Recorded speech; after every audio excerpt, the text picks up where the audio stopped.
I'm not sure if all new rock fans search me out, but I like to think so. That is one of my biggest hobbies. I always tell people there's two things I like to talk about: security and music. So I do a lot of stuff in the music industry. I even manage. I used to anyway before they stopped paying me.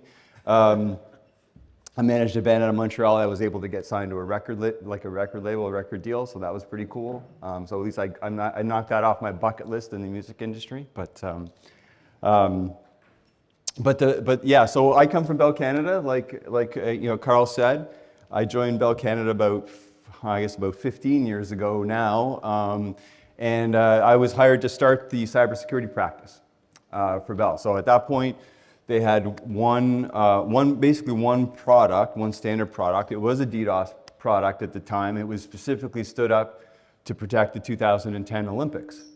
And at that point, it was a very straightforward sort of product offering, very, very high level detection and mitigation was kind of more like black holing, which was kind of counterproductive in many cases. But that was it. So they were driving a whole $50,000 of revenue. That was pretty much it in the DDoS space at the time. And I think they were driving $20 million of revenue within the cybersecurity practice. So over the course of my time across professional services, managed services, and then from the resale business, that was $267 million when I left, right? So whether they meet that or not now, since I and a few of the team left, I don't know, but that's what we were on target to do, right? So over the course of that time, we evolved that portfolio to many different things, cloud-based, premise-based, network-based. And I'm a really big fan of network-based for providers. So we'll get into this in a little bit.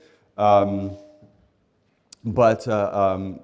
think there's a tremendous opportunity. So when Carl came to me with this opportunity to work at Corero, it was a really interesting one because my first love was that. My very first product that I ever built at Bell Canada was an enhanced DDoS product offering. So it was kind of back to my roots.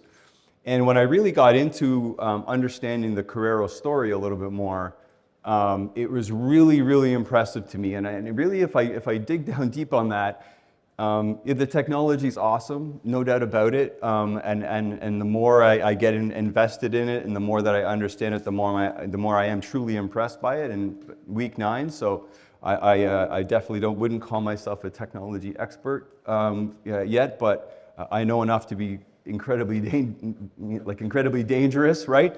But the thing that I wish I would have had at Bell Canada that I do have here and that I got to talk about it is an incredible ability to service the customers.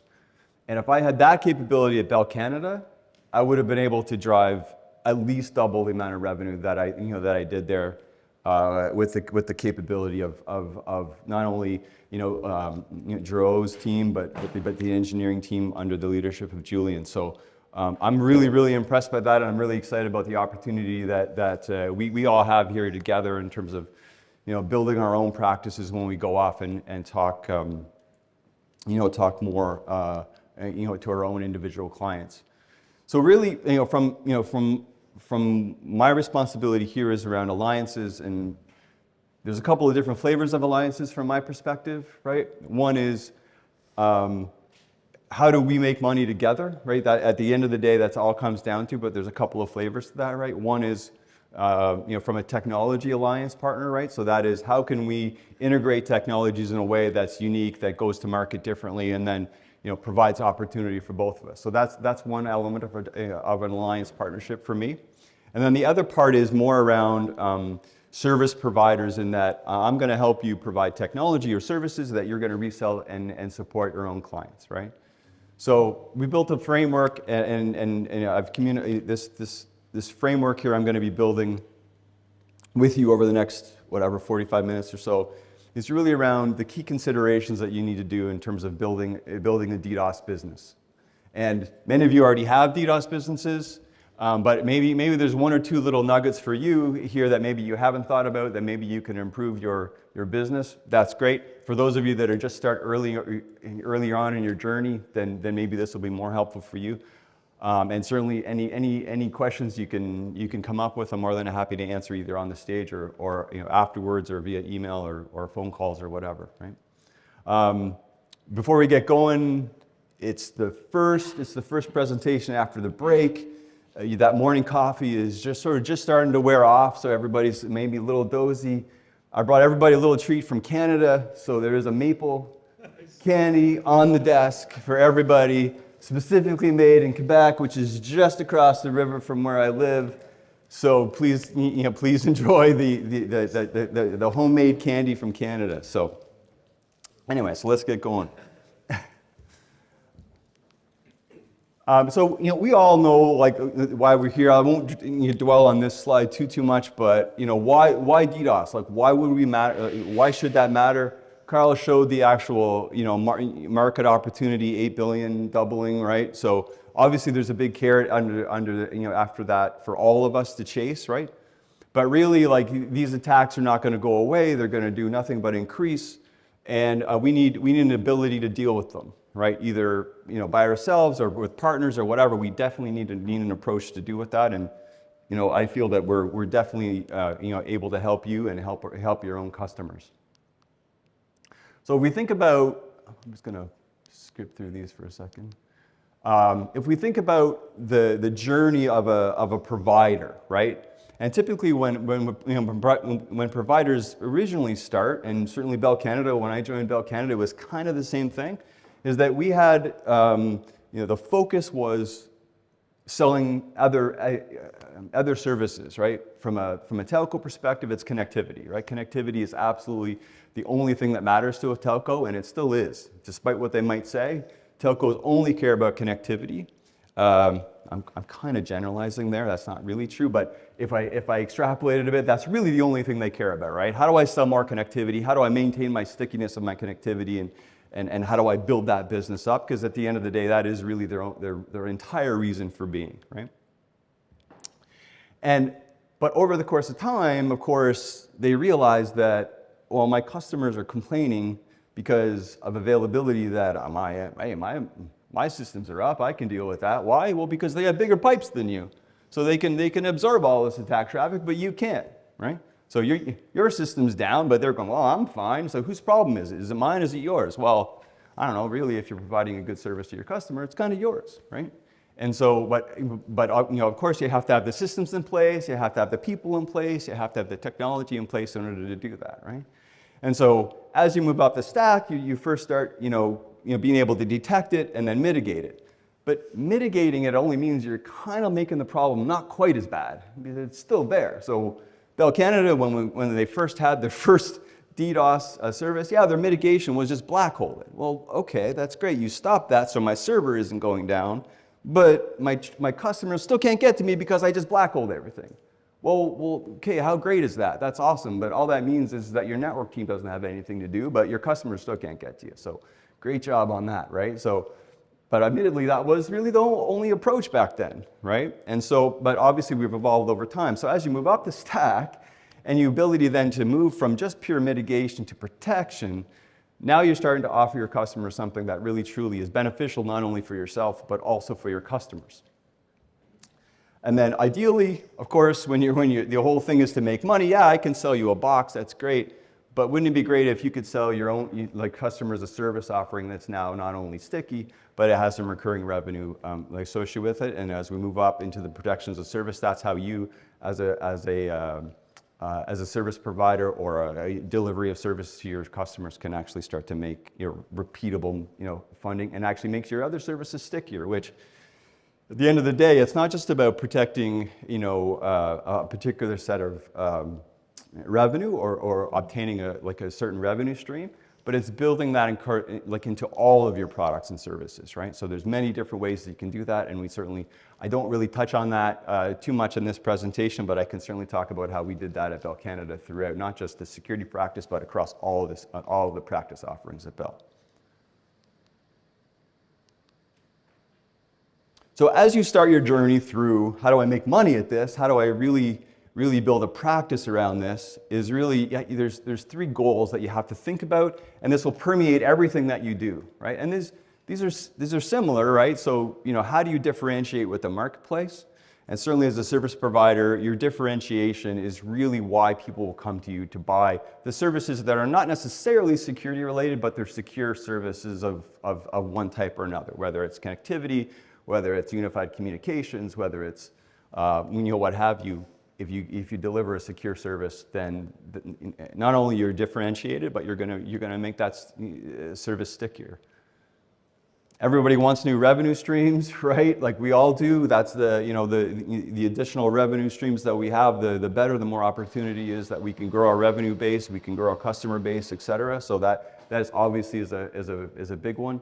And then protect existing product offerings. So this is one from a service provider perspective is often kind of goes unnoticed. Everybody thinks that security by itself is a revenue driver, and it is. But for many service providers, it's going to be just a blip in terms of the overall revenue relative to your overall portfolio, right?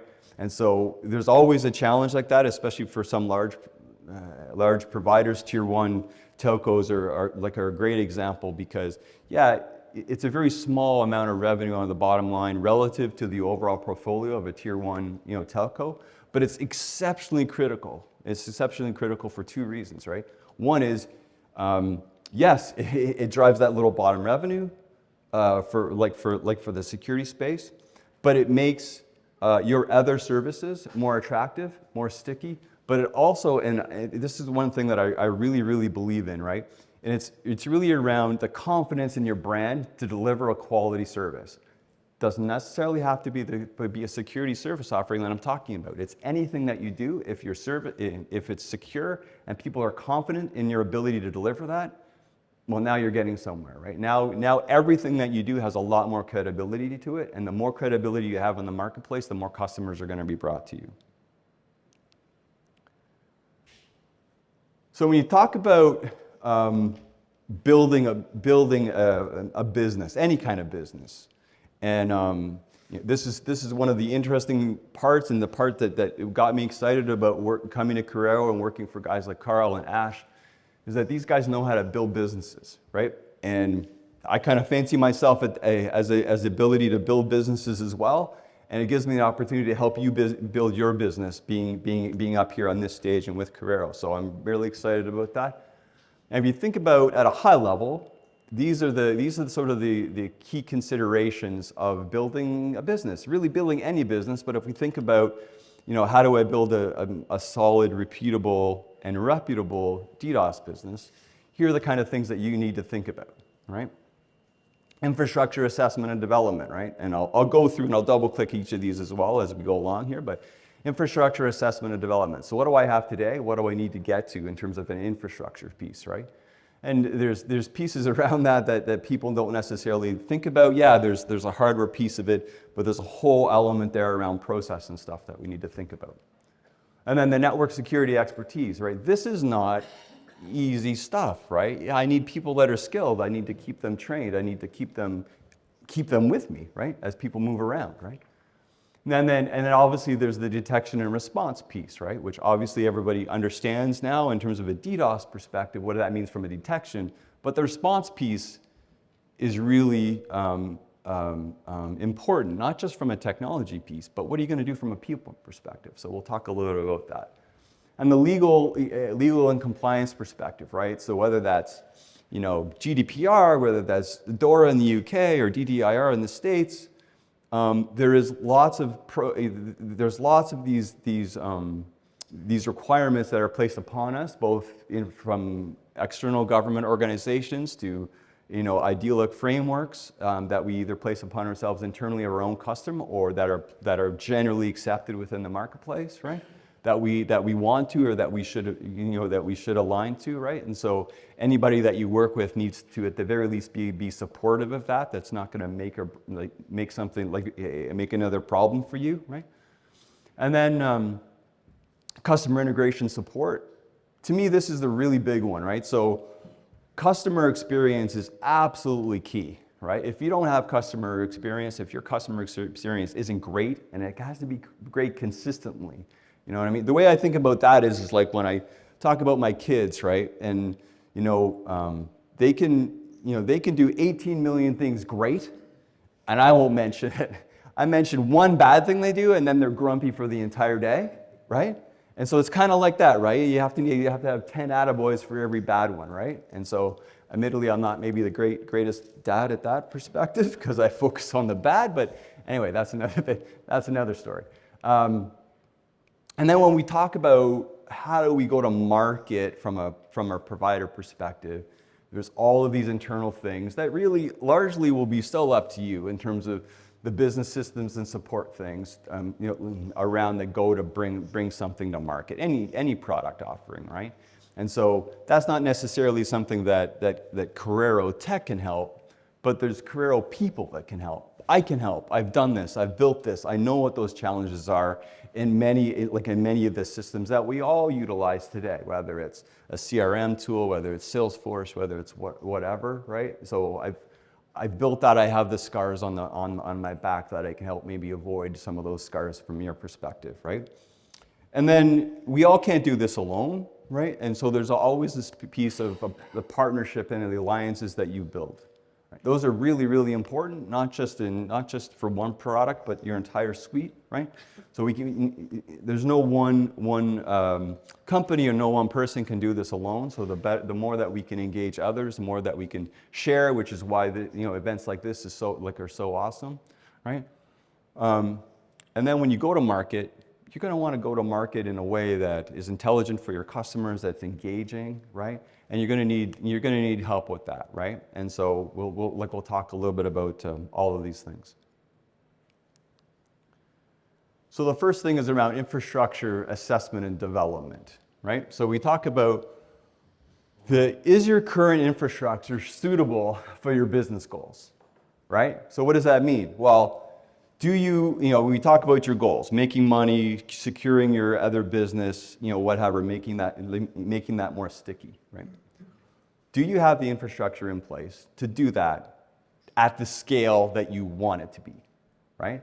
So what does that mean from a DDoS perspective, right? Well, that means, do you have the detection and capability within your network in the way that you need it to support your clients, right? So I won't go into it. I'm sure other folks will talk about it today, but there are many different elements or the way that you deploy something that can provide different layers of protection within your network or within the network elements that your customers will experience. So I'm going to talk about that in a little different way than other people may today or over the next couple of days.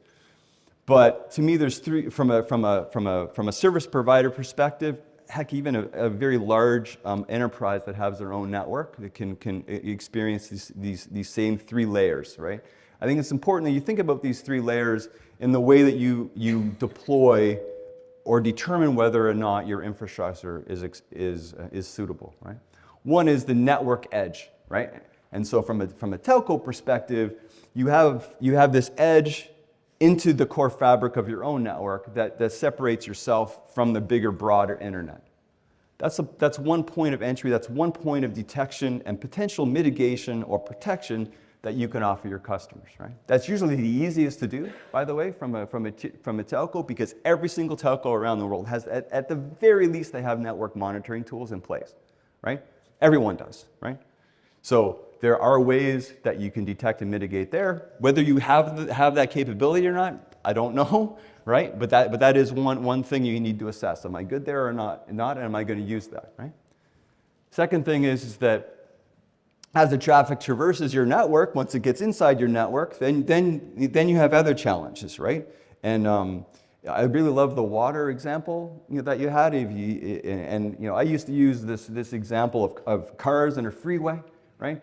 Red car is bad, green cars are good, and you want to try and get the green cars off the proper off ramps, et cetera, right? But I really love the water one actually even better, because you can do a great job of filtering something at the initial layer, but obviously those pipes are a little bit bigger. You're going to have stuff that goes through, and then the smaller pipes inside the network are a little smaller. You can be a little bit more granular with that, et cetera, right? Which brings that other piece is that you're going to pick up other particulates, to use your term, which I really like that word. That's my new word of the day, particulate, right? And so how can I protect against those other particulates that are going to be, infused with, into that traffic within my network? So from a telco perspective, you're going to have devices inside your network that are going to be infected, right? So you can do a best job possible at the edge, making sure that anything coming into my broader network is clean, but there's going to be bad stuff within your network. And if you don't have the ability to detect and mitigate and protect against that traffic from inside your network, you could still be taken offline and not even really know it, right? So you need to have that. You really need to understand what's in your network and be able to detect that. And then of course the final piece is the on-premise piece, the end state, right, where you're going to have the smallest bandwidth, you're going to have the most granularity, and you're going to have the finest ability to take out as much of those elements of badness or particulates as you can, right?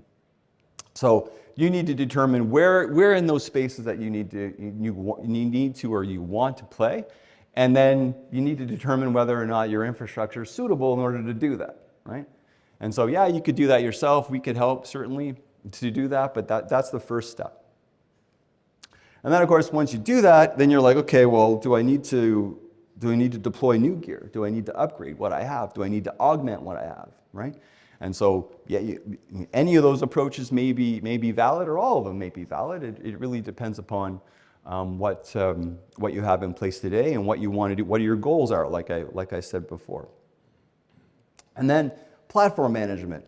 Okay, so if I'm going to deploy this stuff, who's managing it? Am I going to manage it? Do I have the ability to do that? Do I want to do that? I don't know. Maybe not, right? And so if you're a telco, yeah, you probably have the ability to manage that yourself because you're used to managing those kind of platforms, right? But if not, then you're going to need some help.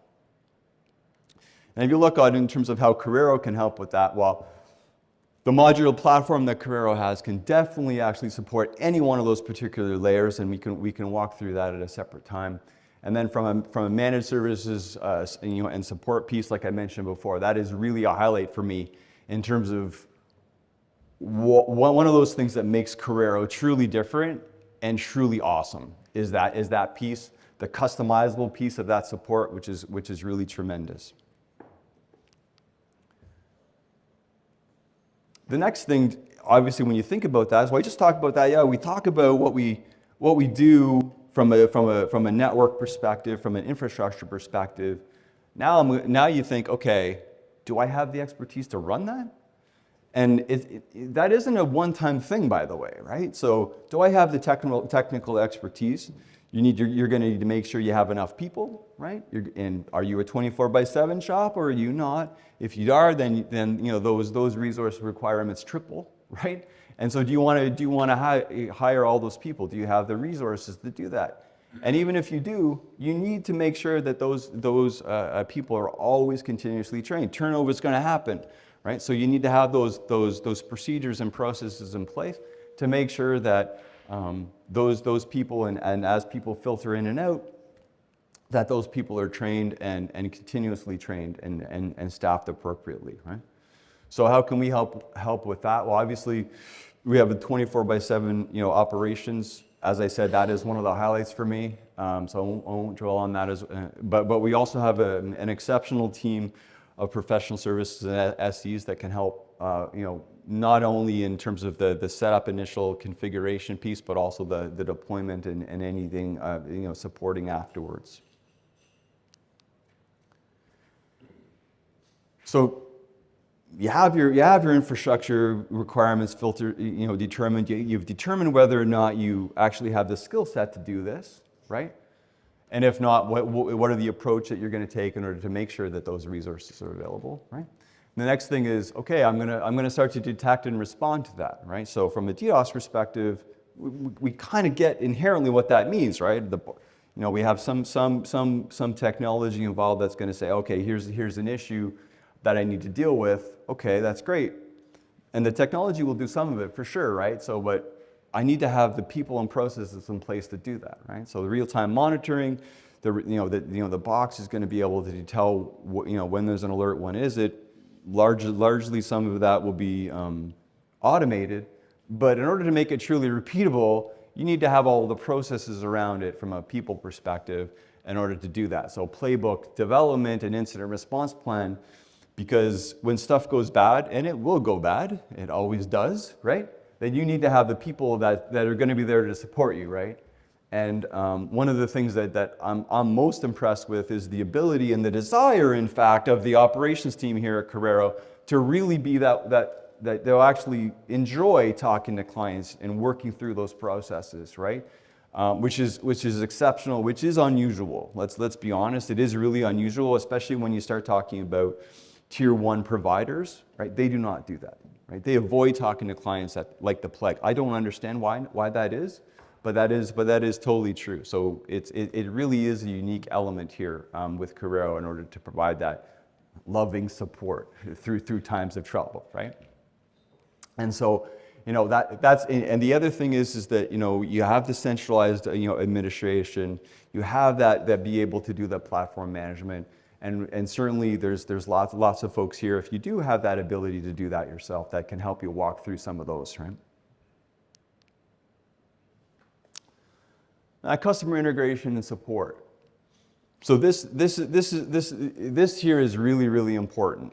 And as I said, customer experience is absolutely key. Right? So we talked a little bit about that before.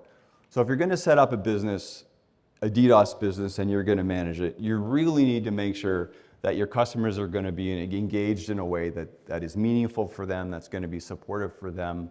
And you really need to provide them with the ability to tell their executive leadership team that, hey, I'm doing something great.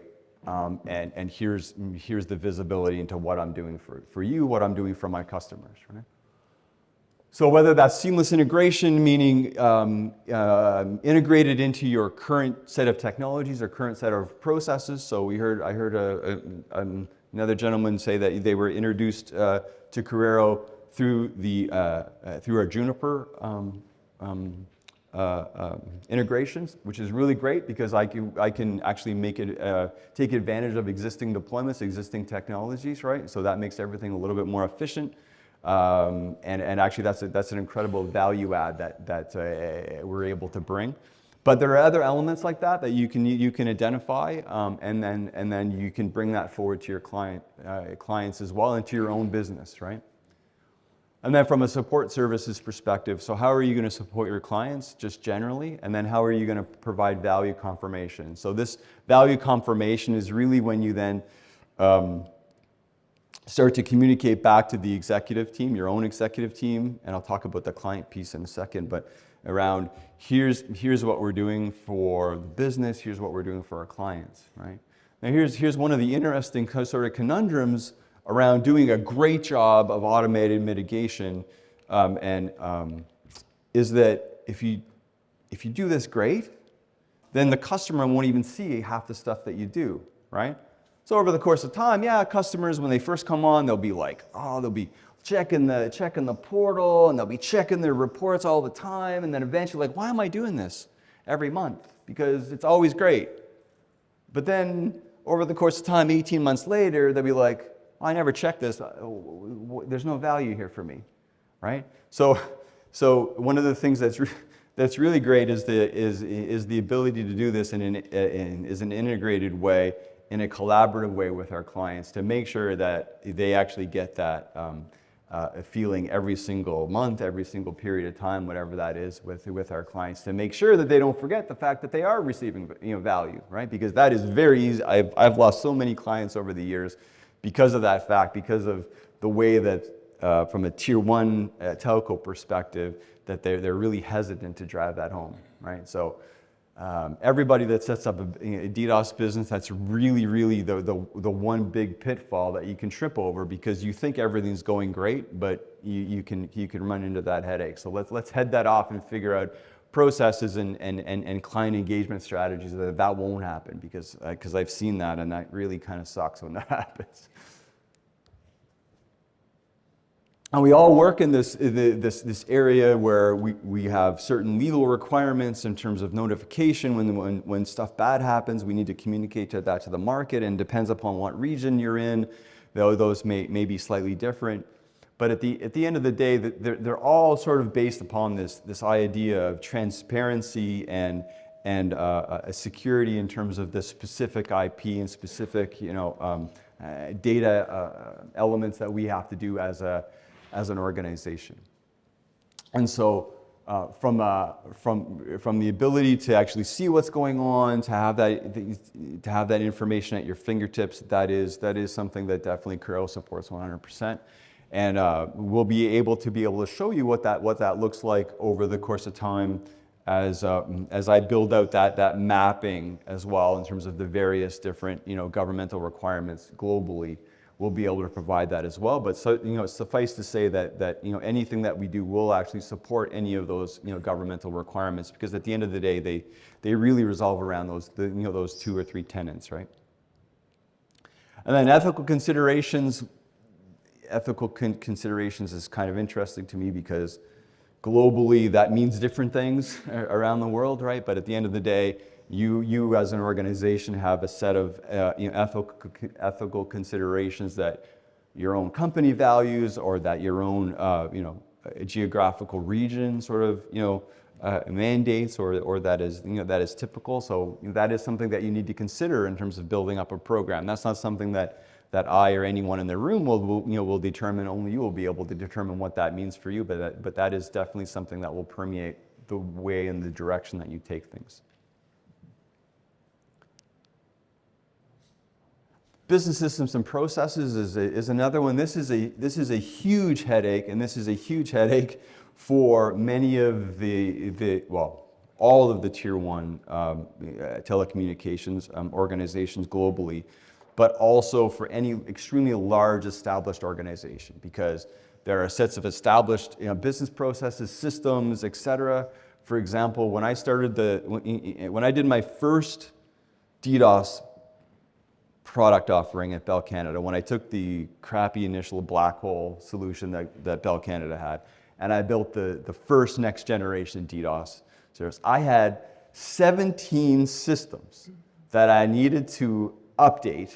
And by update, I mean programmatic changes that all had to hang together in order to deliver a service to a client. Isn't that ridiculous? 17 systems. Oh my God, that each of them had a different programming language, and each of them had a different interface. It wasn't API, and like none of this API stuff where it was all, you could figure out what the data model was and just send the data. No. Programmatic changes. And that still exists today, right? Why? Because there's 17 systems. How are you going to take 17 systems out of circulation? That takes a lot of money, a lot of time, and a lot of perseverance on the part of organizations to do that, right? So that is not something that, say, Corero can necessarily help with, other than the fact that there are elements here of the team, me included, that have lived that can help understand how to streamline some of those things, if nothing else, right? But that is something that's going to take the time, and oftentimes that is the part that's going to take the most time and the most money in setting up like a particular business, right? In Bell Canada, as an example, that one project, like I said, the very first DDoS product that I developed, the actual infrastructure cost, the actual systems integration cost associated with purchasing the hardware and deploying the hardware inside the core fabric of the network, right? That cost $1.5 million, right? The rest of the stuff was all business process, and I'm not even talking about marketing yet. All the other stuff cost $4 million.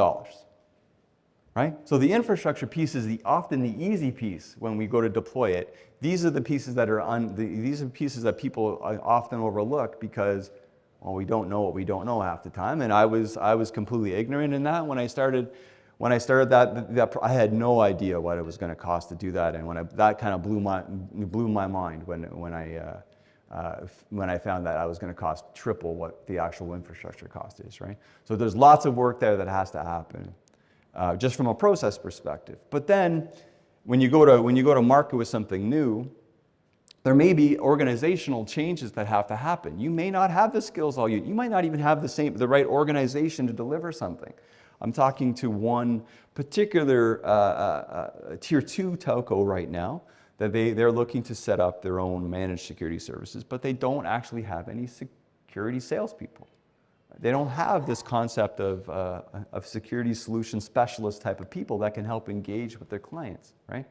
They don't have a sales team that actually even knows how to spell security, right? So those are two organizations right there that they're going to have to set up in one form or another, right? And there's definitely different ways you can do that, right? But they're going to have to set that up if they're going to be successful in that space, right? So there's lots of different kinds of things like that that you need to think about when you're building those things, right?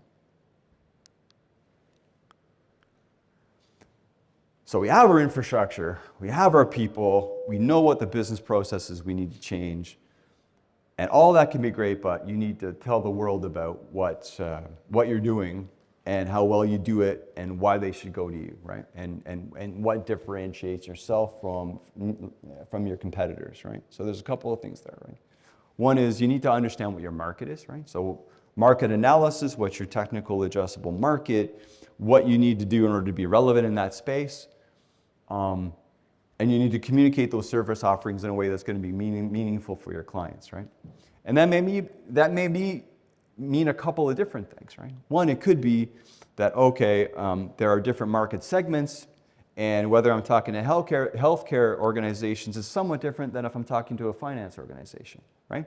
They have different challenges. Yes, many of them are the same, but there are different ways that they like to hear that message. And the more that you can understand the business problems that each one of those organizations face, the better you're going to be able to communicate that message to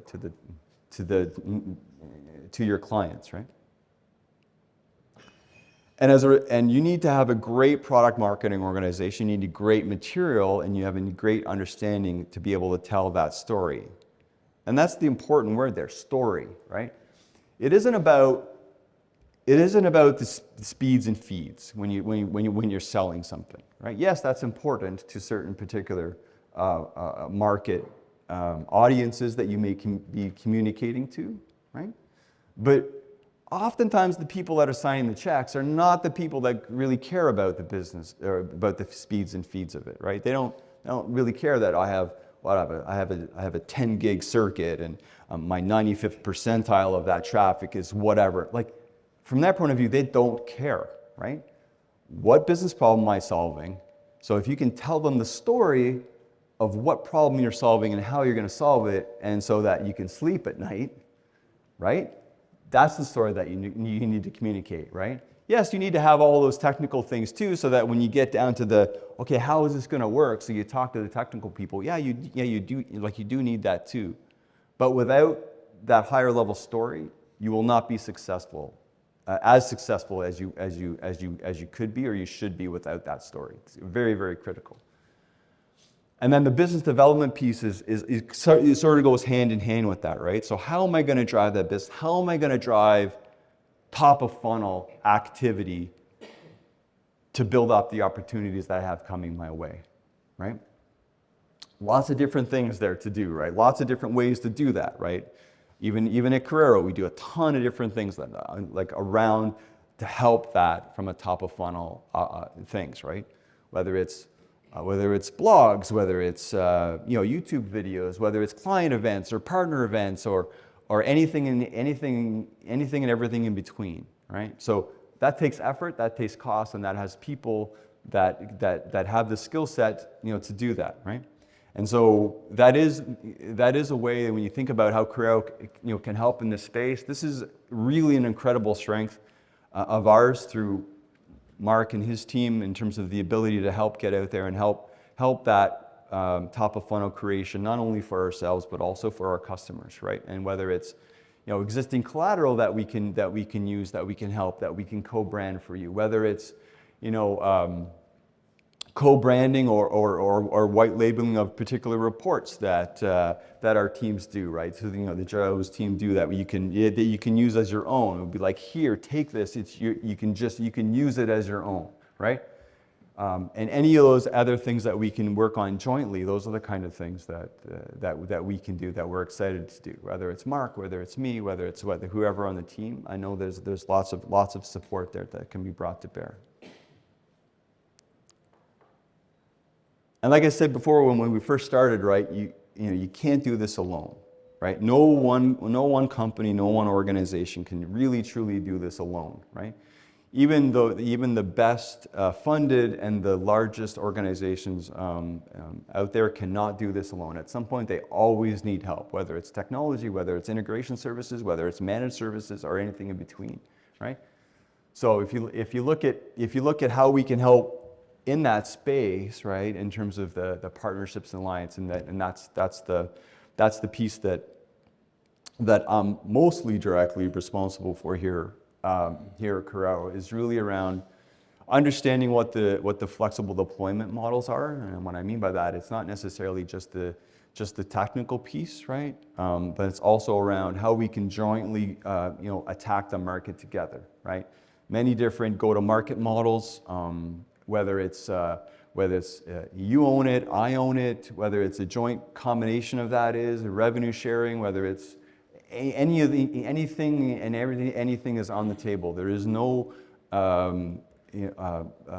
structured plan, and there's no one right way for you. And so that's one of the awesome parts about being in Corero, that it's very flexible to make it right for you, and we'll always be able to come up with a 1 + 1 = 3 sort of scenario, right? And the go-to-market support here is exceptional, right? Like I said, and that's something that we can. It's important you tailor that message, right, to your particular clients, and that's something that we can definitely help drive in terms of the visibility and understanding what that is across the different market segments, right? And so that's really important to do, and that's something that I'm actually looking forward to helping clients directly with, in terms of tailoring those messages, both internally for Corero, but also externally to your customers as well. And then the co-branded materials, a lot of those exist already. Anything new that that we can decide that we want to do together, that would be something that would be exciting, right? And that would be great. And one thing that I'm really personally a big fan of is client engagement, direct client engagement. So, nothing beats a face-to-face sort of engagement for me, right? Sessions like this are one example that prove that point. But whether it's meeting clients directly, whether it's it can be Zoom calls, it can be whatever. But let's have those discussions face to face if at all possible, right? And because at the end of the day, the relationships are often more important than the actual technology, right? There's lots of great technology people out there, but really there's really a couple of key things, right? One is, if I tell you something, do you trust me, right? Do you trust me that not only am I telling you what is right, but when stuff goes wrong, do you trust me that I'm gonna be working with you when stuff is broken, or stuff's not working quite as right as what we were anticipating, right? Because that stuff's gonna happen. To expect that it's not isn't necessarily legit, right?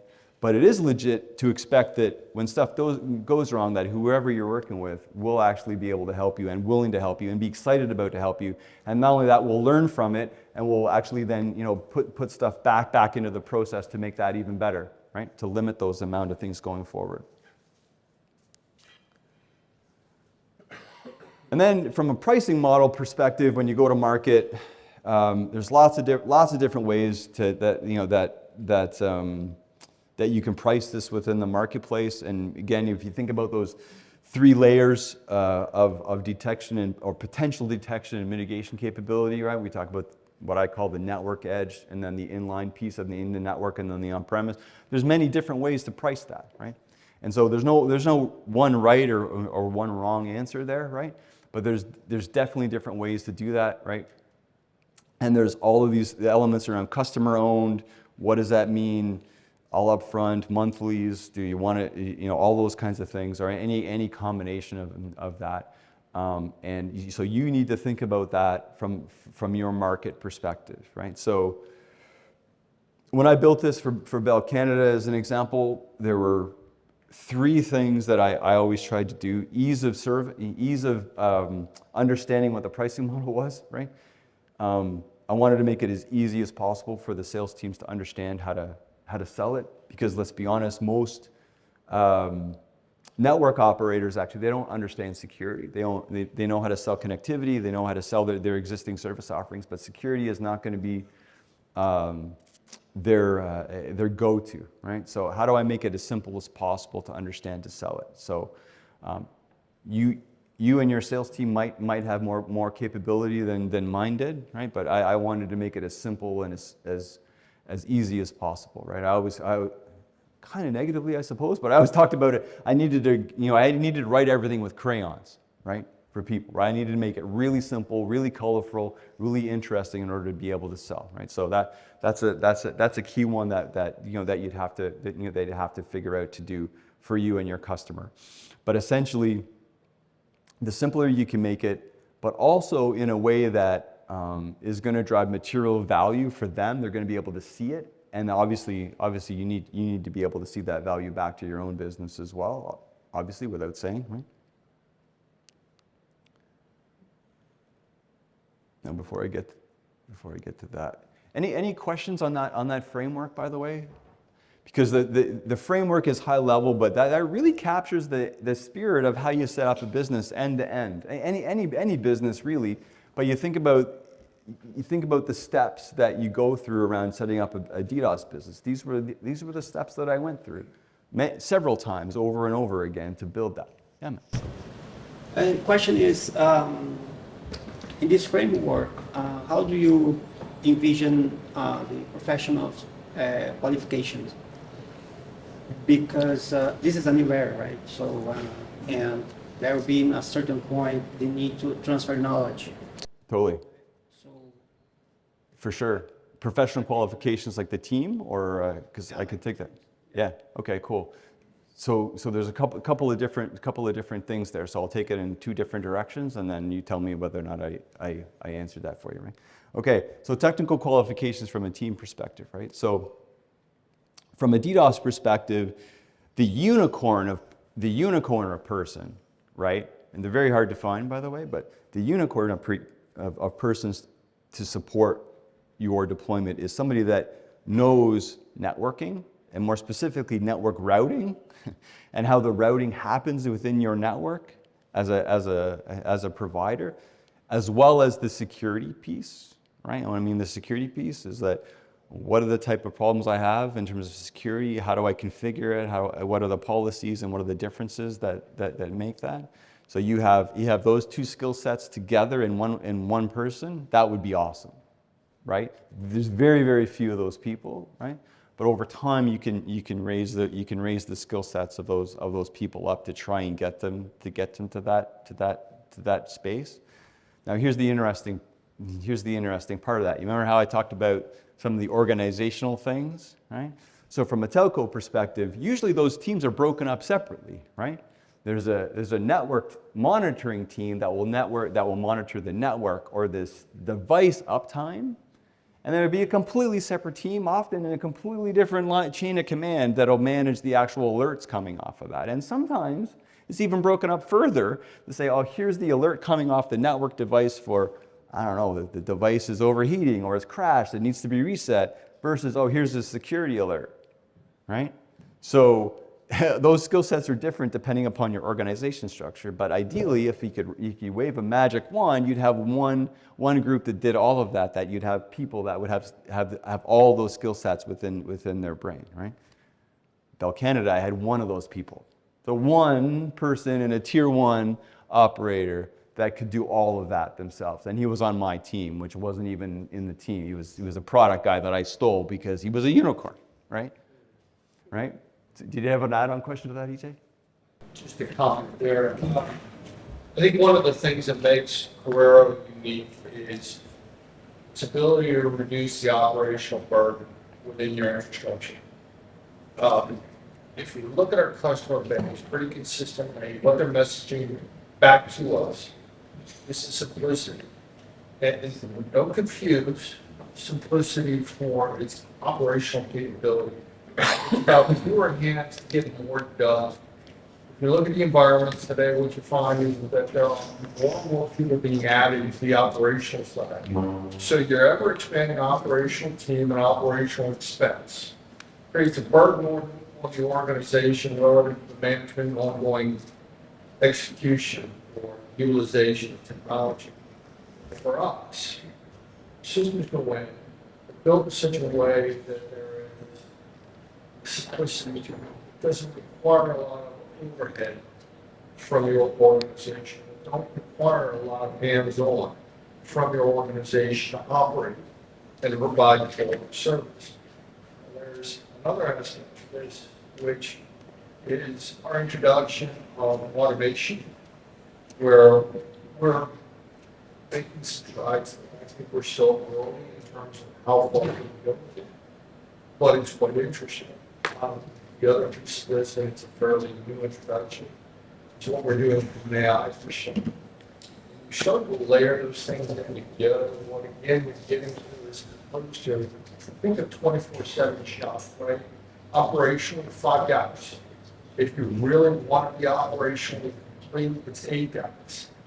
But if you get 2 people, where you've got a system that is capable of sustaining itself, managing to a degree itself, bringing in other mechanisms to make it simplistic and reduce the burden, there's an operational savings that comes back to you. And that, I think, is an incalculable component of the value that we provide. It's about there and I'm having conversations. I'm finding more and more shops that are looking at the operational aspect of this, trying to figure out how to reduce. I've got a company that I'm talking to today, recently. They've got 12 people on their team managing a competitor's infrastructure. And the issues that Corey's just talked about, every one of them are on the plate. So, you've got all these people sitting around that aren't necessarily resulting in or equating to productivity, monetization, and good service for your customer base. And that's frankly why they're looking at us.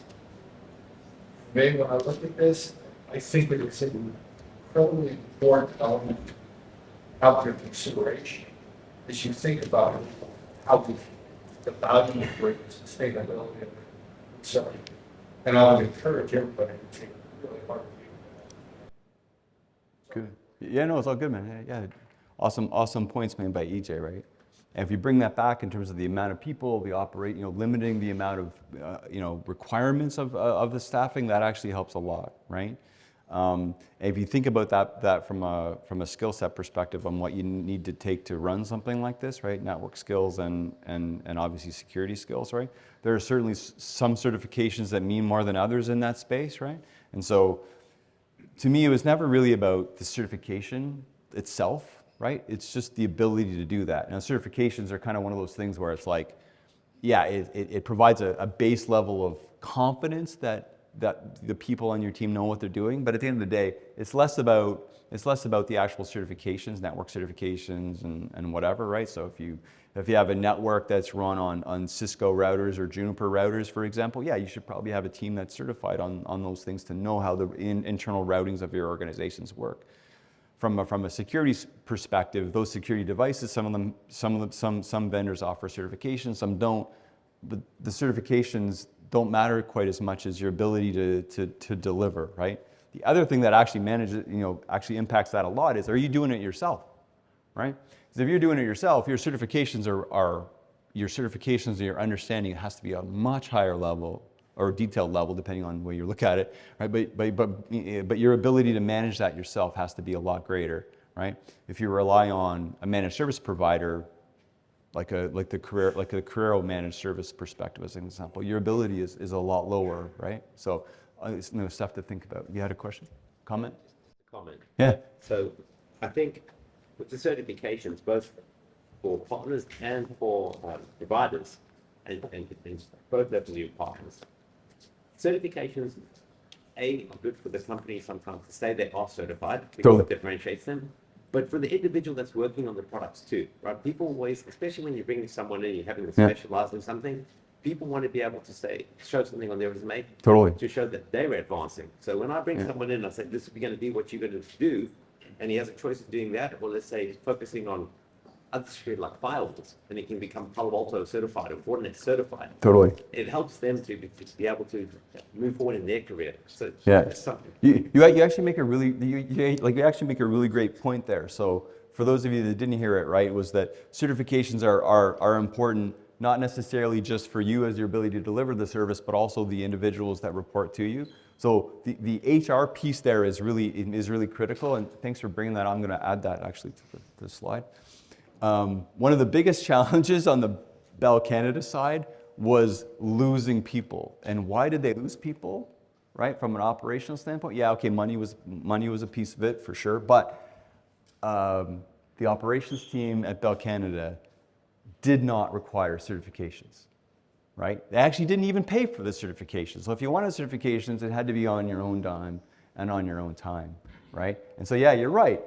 People that are technical want to be technical. They want to be acknowledged within their technical, community as somebody that has these skill sets. And how do they do that? Is through the certifications, right? So yeah, I agree. That's an exceptionally good point, actually. Hey, Corey, I think the other point that I find time and time again is we often don't truly understand what motivates these people. As in, if you look at, for example, a network engineer, what is he measured on? He's measured on uptime. Yeah. He's not measured on revenue. He's Yeah. not measured on selling a service. Yeah. He's measured on uptime. And therefore, when you're talking to that guy and that person, you have to focus on that one thing that motivates him. If I'm talking to a product manager, completely different conversation. Totally. Yeah, totally. You know what's interesting about that, Steve, is that now we're getting into the nuances of organization development, right? But that is an exceptionally one, because as you're building your organization out, right? And I've done this a couple of different lives. Before I was with Bell Canada, I was with IBM, and I was an organization change specialist part of my job at the end of the day. Was really how to make these changes. And you can tell you organizational architecture your way in a box, right, that you can't get out of, right? Because what you end up doing is that you make conflicting priorities in your organization that cause you challenges.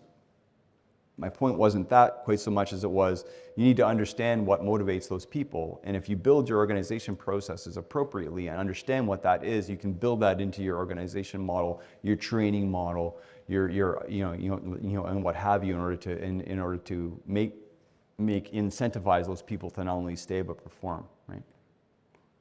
Good one. I'm getting to wrap it up. So here I didn't think I was going to be able to meet an hour, and I'm like, I still got more slides. What's going on? Okay, I'm on time. Okay, that's great. I thought I was like. So very.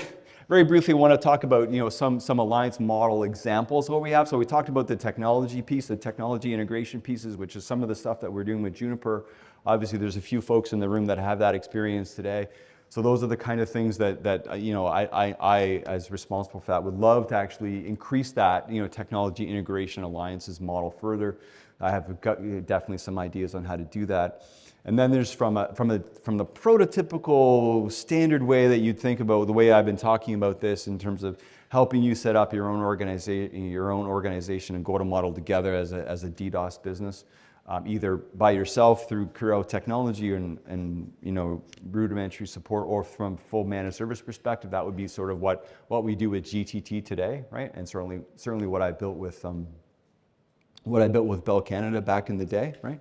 And then there's from an Akamai perspective, which is an absolutely phenomenal partnership, which, by the way, was the actual first indication for me of something special going on at Corero was when I read that, and that was even before I talked to Carl about Corero. Was when Corero signed that partnership agreement or partnership alliance with Akamai. Which is kind of a combination of the ability to provide this on-premise technology and on-premise product with our ability to manage it. So that's three different versions of what that alliances would be.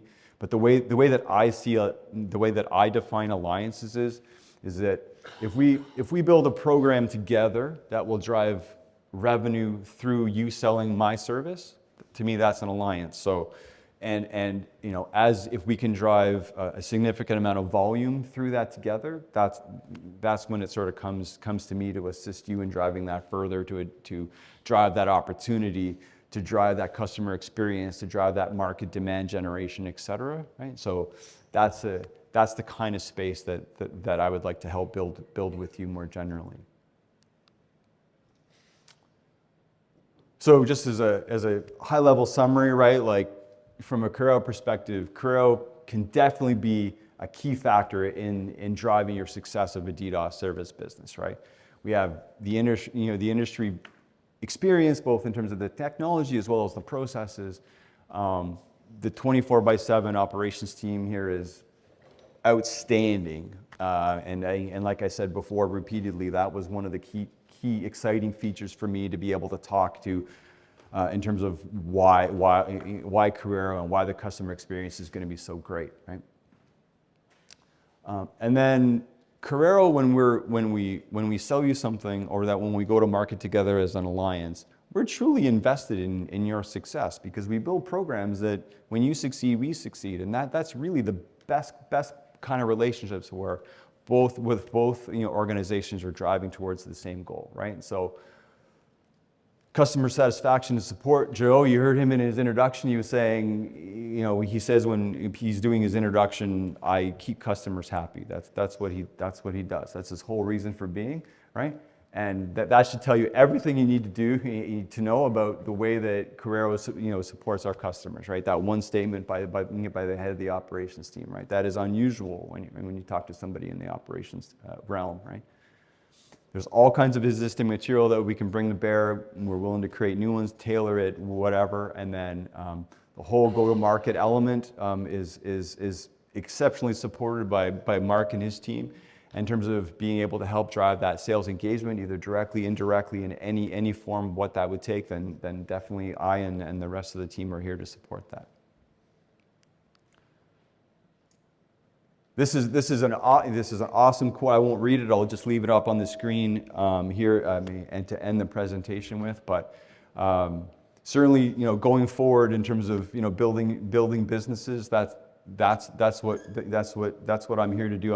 I'm here to help build your business, and I would love nothing more to be able to be a key factor in the success of you and your businesses. Okay. Any other questions? Any other comments? They were all great, by the way. Comments and questions, welcome. And if not, okay.